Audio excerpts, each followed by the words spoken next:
Hello, everyone, and welcome to another episode of The Sweet Spot. We have reached the crescendo of our independent hotel show series. It is fast approaching here, and with me to preview the Independent Hotel Show Miami, got a very special guest, David Audrain, CEO and partner of Expo DevCo, which owns and produces the Independent Hotel Show Miami. David, thank you so much for joining me. I'm excited to talk about this event that is just around the corner here.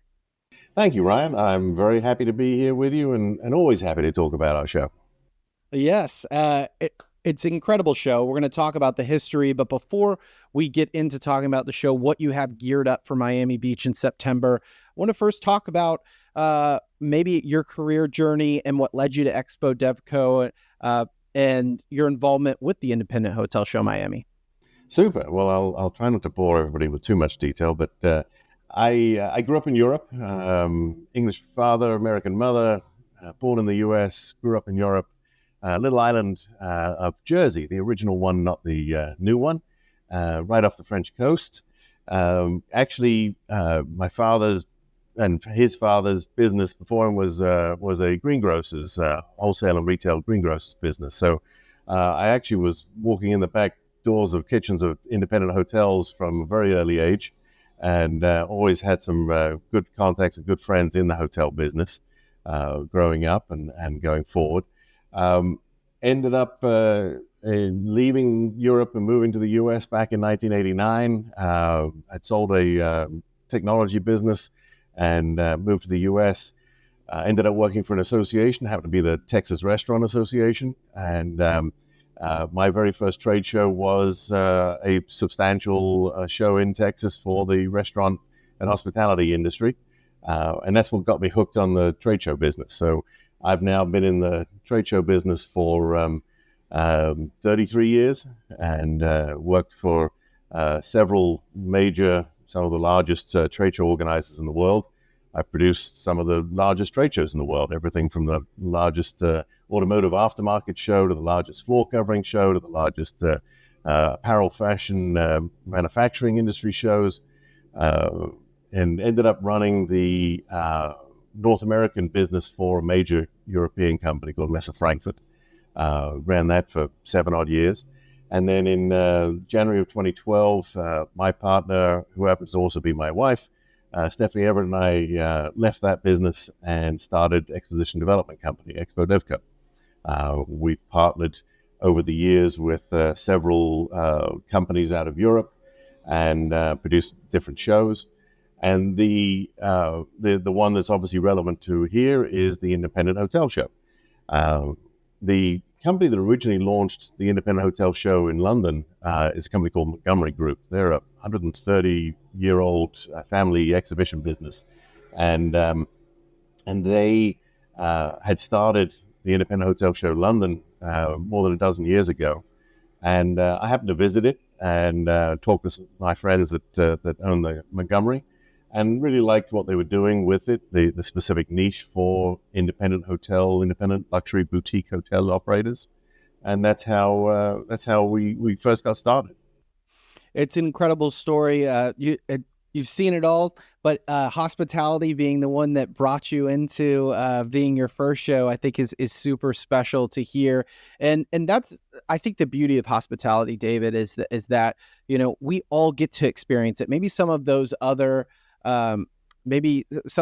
businesses or shows that you've been a part of, you might not really be in that business, but we're all in the business of hospitality, right? We enjoy going to restaurants, we enjoy traveling, and it all circles back, which makes us for the perfect and a reason why a lot of people fall in love with our industry. And some of our guests, even on this independent hotel show series, really didn't start in hospitality, but fell into it and have had decades-long career since.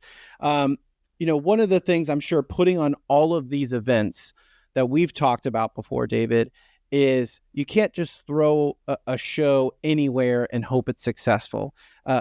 You and your team picked Miami Beach. Some would argue the independent hotel capital of the world. Why is Miami Beach just the absolute perfect location for the show here in the U.S.? Well, you've got it right. I mean, the hospitality industry is all encompassing, and the people that are in it are from every side of the world and the marketplace, but they really are in the hospitality business. Let's say I grew up around hotels and restaurants. I've obviously enjoyed traveling most of my career and life, and experienced a lot more than the average traveler out there. When we first started talking about bringing the independent hotel show brand to the U.S., obviously we did our research. We looked into the marketplace, and there are great places around North America that could be hosts for the show. But what we really wanted to look at is where could we create a base that would create a foundation to launch the show. Because to be honest with you, launching trade shows is not for the faint of heart. It's not easy. It's a very competitive landscape.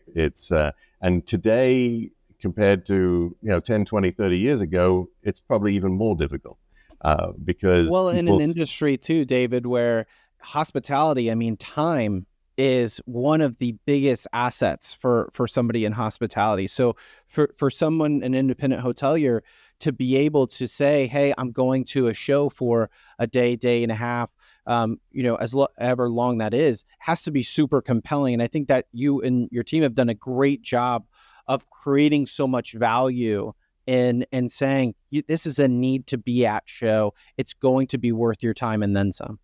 Exactly right. We have to create. People don't go to trade shows just for the heck of it. They go because there's value. There's value for their time, and time. You're exactly right. Is the number one criteria for value for everybody getting involved in it. And so, in doing the research, we looked at many places, and Miami Beach is really just a great fit for several reasons. One, Florida in general has one of the highest concentrations of independent hotels in the country. And within Florida, obviously, Miami is a true mecca of independent brands, both upscale and midscale. And so that became a good hub to be able to bring a really great local base to the show. But also in terms of being able to attract people from throughout North America. And we have people coming from Central America, Canada, West Coast, you name it. We also wanted to be able to make it easy and attractive. So in terms of the Caribbean, in terms of Central America, Miami's obviously a destination for many, and it's very attractive for that community to come in. And if you're in the north of the country and north in Canada, September in Miami is not a bad place to be. So, and of course, the general lift, the general attraction of the city itself, the airport access, all make it very convenient and very easy for most people to be able to get there in a one-stop hop. And one of the underlying themes that we've had throughout this series, David, talking to some of the advisory board members, which we're going to talk about here in a minute, is the theme of independent hotels really embracing the local community. And I think Miami and Miami Beach in particular has such a strong culture, is a strong cultural center, and it's felt throughout the show. It's really embracing Miami. And I think when you look at the larger independent hotel just community and business model, that local community has to be ingrained in there, because the most successful independent hotels are the ones where the locals really embrace it, and it feels like you're going to, travelers when they go to a different market, they don't want to feel like they're just going to another place. They want to feel like they're a part of the city that they're traveling in. Independent hotels have a very unique value proposition for travelers, and can embrace that a little bit differently than maybe your flagged or branded properties there. Let's switch gears to your advisory boards. Very intentional, David, that you just boast such an impressive, deeply engaged advisory board. This was intentional by you and your team. How has that group helped shape the direction and really propelled this show to where it is today? Well, certainly advisory boards to us are a key element of how we build a new show brand. We have found in launching shows in many industries over the years that as much as we might think we know about a marketplace, if we're not particularly ingrained in that marketplace, we're not going to know everything we need to know. So creating an advisory board specifically of the target buyer audience is what we do as step one. We start working on for two reasons. One, most importantly, to make sure we're educated on what the needs of that marketplace are. What are they going to get value out of? What kind of education? What kind of vendor support at the show they're going to find useful and interesting? And more importantly, what can they share with us to help us develop the right attractive content around the show that will bring more like them to the show? Yeah, I love that. And, I want to thank you for giving me the privilege to speak to some of your advisory board members. This series has just been incredibly really showcasing the eclectic collection of independent hoteliers. I mean, we started up in New York with Cat Woods. We just spoke with Nicholas Gold out there in Southern Utah. And Gabriel Perez down in South Carolina. So you really have taken hoteliers from all over the country. But I think it's so important because although as spread out as they might be and different their markets might be, independent hotels still face very similar challenges. And it's spaces like the Independent Hotel Show where you can network peer-to-peer, get together, talk through some of those challenges, see what trends you're seeing. I mean, you talk about AI and technology, right? And how much that's changed in the last 3 months, let alone an entire year. So to go to have a tradition of going to the Independent Hotel Show year after year and saying, what have you implemented at your property? What are you seeing? What trends? How is this impacting you? International travel is a huge topic right now. And it's all happening here September 17th and 18th in Miami Beach. A quick reminder to our Sweet Spot listeners, use promo code EMBRY25 for a complimentary registration. We would love to see you there.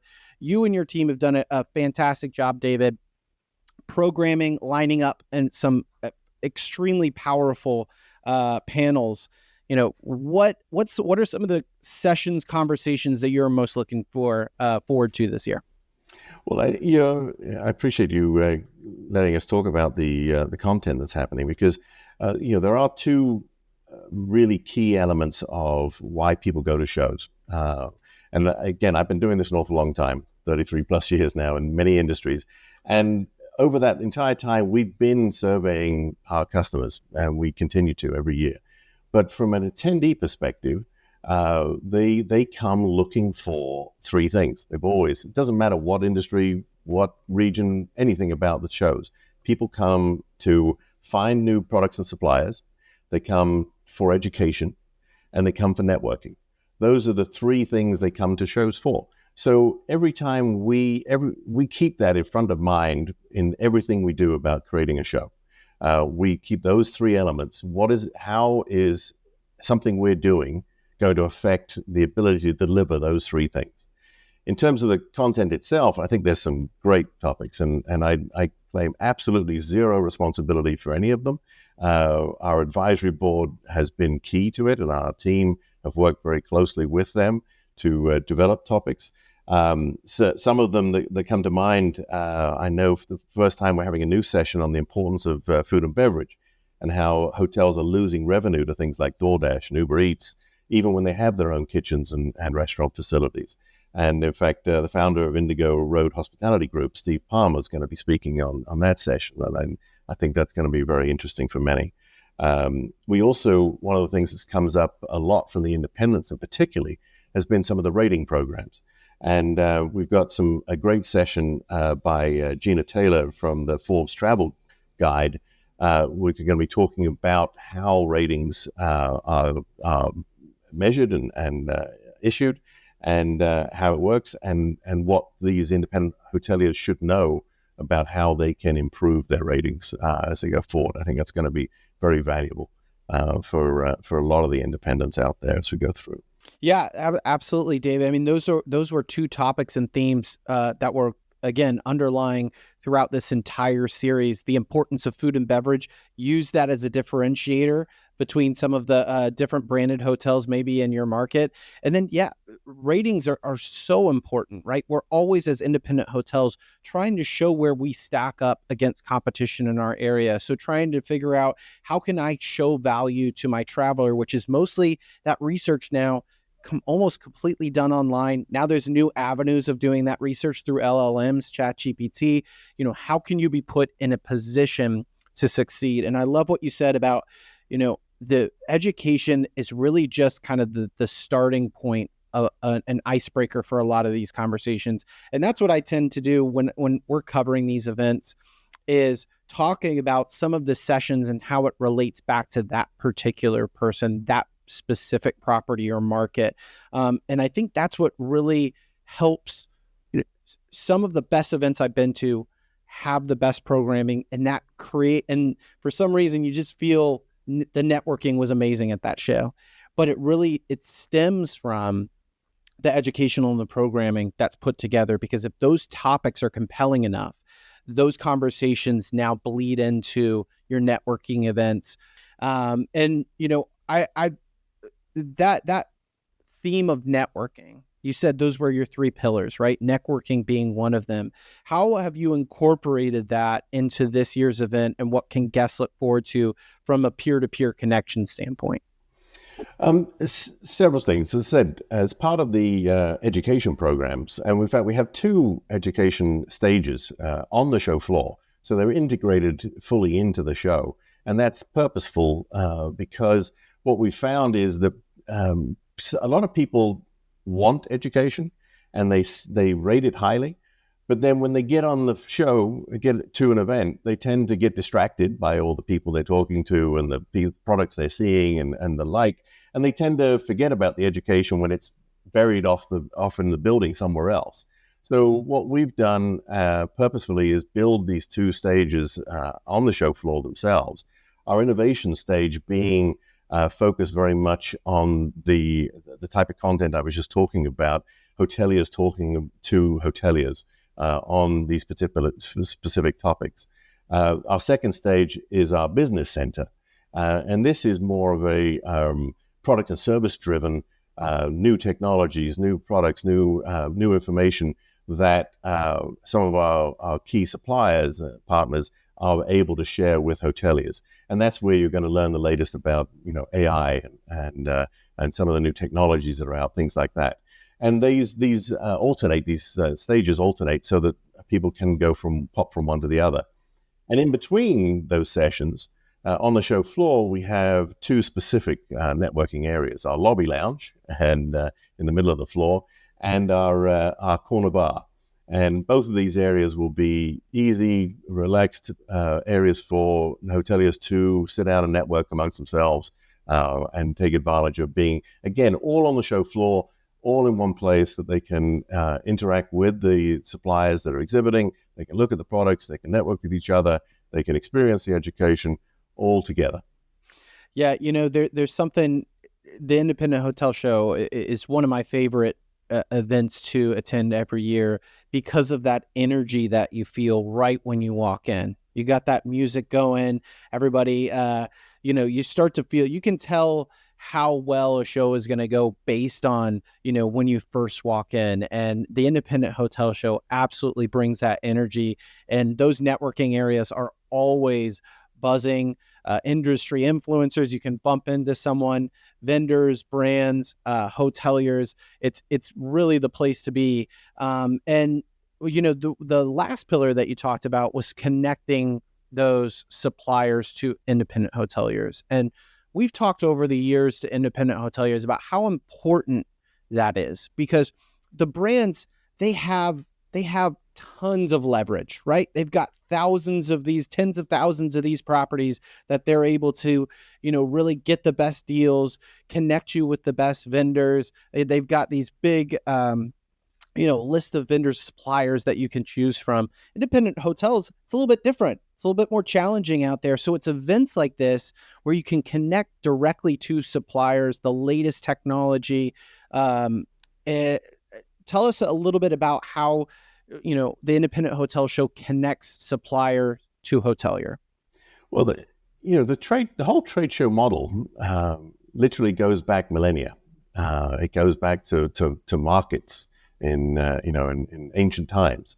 One of the key elements about the value of trade shows is simply bringing buyers and sellers together in an environment that creates an opportunity for people to find new products and new suppliers. For service companies, service providers, and product sellers out there, it's very hard to get in the door of somebody new physically. To actually, when somebody calls you up, if you even answer the phone, your willingness to give somebody you don't know time in your office, in your property, to come and actually show you products is limited, and it's very hard for those companies to get into those new products. Well, and again, David, I would even argue harder for hoteliers, where you could be getting a call from Linens, and then all of a sudden your pool supplier, Echo Lab, all of these different suppliers within an hour time frame that has to do with so many components of your business. Hospitality is a very complicated business model. Exactly. And what we, in the trade show business, what we know is that somebody who wouldn't give you the time of day on the phone, or certainly wouldn't let you set up an appointment to come and pitch them in their office or their hotel, will be 100 times more likely to spend 5 minutes at your booth on a trade show floor. Trade shows are the most efficient way for both buyers and sellers to investigate new products and services. For a buyer, you can come and you can see 100 new products and suppliers in a day. You can't do that any other way. And for a supplier, you can get in front of hundreds of new potential prospects or existing customers in a day that you can't possibly do any other way. And more importantly, even if you could get 100 hoteliers to give you a meeting in their property, you certainly couldn't do it in a day, and you certainly couldn't bring your booth or your showroom to them as it goes forward. So that's why trade shows as a tool are bigger today than they've ever been. Bigger than they were 10 years ago, 20 years ago. Yeah, I want to talk about that, David, because I'm sure this is listen, you're the first guest on our show that has this much experience in the live event and trade show space, and probably will be here for our next dozens of episodes. But I want to pick your brain about that, because I'm sure there were a lot of times, you think about over 30 years, you got the Great Recession, you had obviously the pandemic. I'm sure in each one of those spaces there were times where people were telling you, hey, this is it. This is the let's go ahead and start digging the grave for live events and trade show. We heard it on our end back in 2020. How has it evolved in that time? And you're right. I truly think, especially with the rise of AI and technology, these peer-to-peer connections are going to be more authentic, meaningful relationship building than it's ever been. Talk to us through some of that evolution, David, because I'm sure you got some great insight there.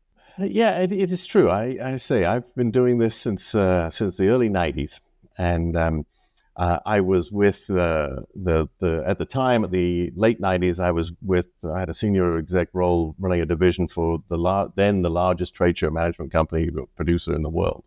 And around those late 90s, technology was going crazy. The internet was exploding. And again, at that time, as you rightly said, everybody said, well, with the internet, why do we need trade shows? Why would we need, everybody can go find everything online. And the reality is you can't touch it, taste it, feel it, interact with it. You're not going to spend whatever you spend. I've got another show where it's manufacturing, and they have huge machines. People aren't going to go buy huge machines without seeing them. And they're not going to. I've run shows in the fabrics and fashion industry and the like, and nobody's going to buy a sheet without feeling it. Nobody's going to buy food without tasting it. These sorts of things don't happen online. And so while everybody, a large portion of the world thought that trade shows would, disappear because the internet would replace everything, what happened is the internet provided the ability for trade shows to become even more valuable. because the ability of being able to customize information, of sharing personalized information needs became much more valuable and much more authentic, and the opportunity to create that link became much more efficient. The pandemic was devastating. The COVID-19 closed our industry down globally for 1 to 2 years in many different places. Our own company didn't produce a live event for 18 months. It was devastating. But what happened afterwards is the need for that interaction, that face-to-face interaction, exploded the industry back to the point where within literally 3 years, the industry was as big as it was prior to the pandemic. And today is even bigger globally as an industry. So I'm a little self-serving. I'm in the industry. I produce trade shows, but I personally believe very, very much that trade shows will always have a place, and they will continue to grow in importance and value to people because you can do more in a live event than any other means. Yeah, I had the privilege of attending, some shows early 2021, 2022, and I would argue the fervor and passion that people came back to those live events were different. It was a completely different show. There was just like this exhale of like, okay, and the conversations were more meaningful. It was just, we always talked about revenge travel on the leisure side, people coming back and missing that of course everybody missed going on vacation. But I don't know, you speak to a lot of business professionals. I don't know how many of them are like, man, it just feels good to connect again with peer-to-peer, some of those people. And I still think that is still happening today with the shows that are happening. And, you and your team have done, like I said, a great job to kind of set this show up for success, exposure, and growth. And it really is the must attend event for independent hoteliers, vendors in the independent hotel space. So that's kind of my pitch. But David, I'm going to give you the floor to, some of our Sweet Spot listeners. What would you say to somebody who's maybe considering attending this event for the first time? Well, it's only our third edition here in the US. So we've been, in growth mode, in building mode for the show. The brand Independent Hotel Show in London's been around for over a dozen years. It's been in Amsterdam since prior to the pandemic. And last year they expanded it into Munich as well. And our colleagues over there at Montgomery are doing a fabulous job. But this is only our third edition here in the US. And what we have done is focus exclusively on what the luxury independent boutique hotel operator needs. So our focus is very much on the full range of everything from linens and bedding to furnishings and decor to technology and services, everything that they will need to run their hotel property. But most importantly, we're focused on the fact that these are independently minded hoteliers. They're looking at ways to deliver a unique experience with their property. And so we want to make sure they have a range of products and service suppliers to support them, and of all levels as well. So luxury properties are going to find plenty to find at the show and to work with. Mid-range properties are going to find plenty as they go forward.